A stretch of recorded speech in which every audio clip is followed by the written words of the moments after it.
everyone.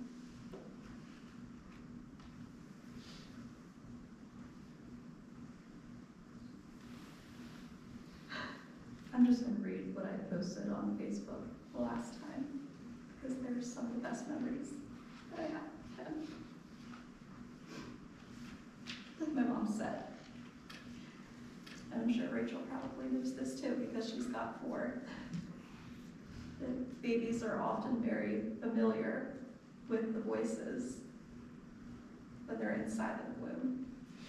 They can hear the voices that are outside as well. They become familiar with those voices. That probably explains why I was so close to Bob in that way, especially when my own father wasn't there for me the way he should have been. Bob was a good person. He unfortunately just had a very hard battle to face. And it took him away way too soon.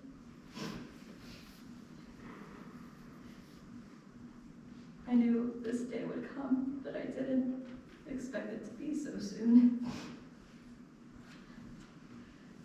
So,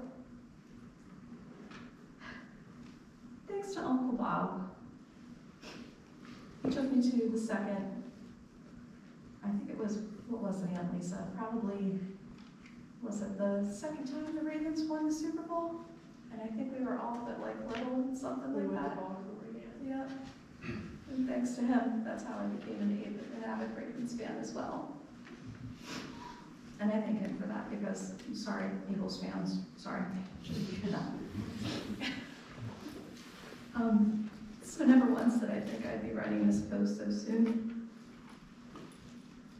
Heaven truly gained another beautiful angel. I'll never forget how you showed me how to play Barney's I Love You, and you loved me on guitar when I was 3. Even though my little voice.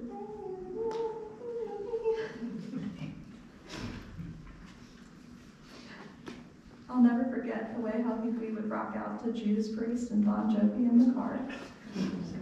And he would ask me, he's like, how do you know who how do you know who Bon Jovi is? And how do you know who Judas Priest is? I'm like, Bob, trust me, I know.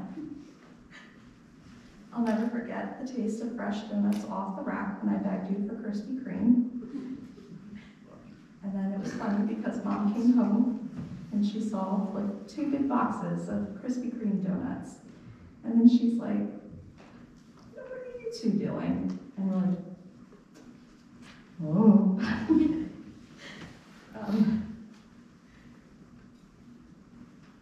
I'll never forget the way how Bob would sneak pieces of pumpkin pie from the fridge in the middle of the night. I would always hear him trying to tiptoe down the hall as best as he could. And I'm like, it's okay, Bob. I hear you. You can get your pumpkin pie. I'll never forget the first carnival that he took me to with Brent and Seth, and he said one of his best memories was that we went on the Ferris wheel together, which was weird because Uncle Bob never really did carnival rides like that. But just the one time for me specifically, he wanted to go on the Ferris wheel, and that meant a lot to me.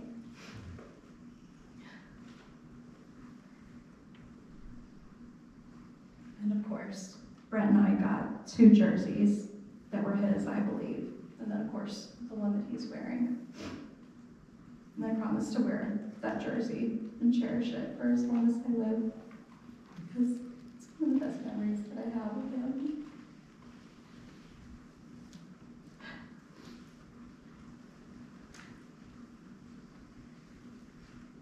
Bob, I know that you are no longer in pain. You were no longer suffering, and you were finally in the arms of Jesus now. I just want to thank you for being there for me when my dad wasn't at the time. And truly being the amazing uncle that you were.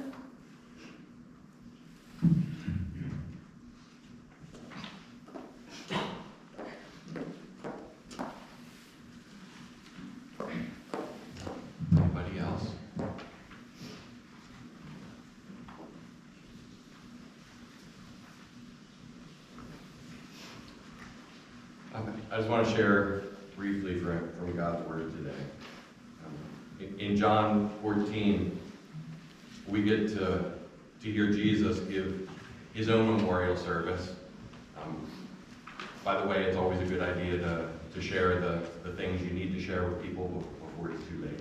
And that's what Jesus actually is doing here. He's sharing with his followers the things that they need to know, the things that he wanted to say to them. And the night before he died. And he says this,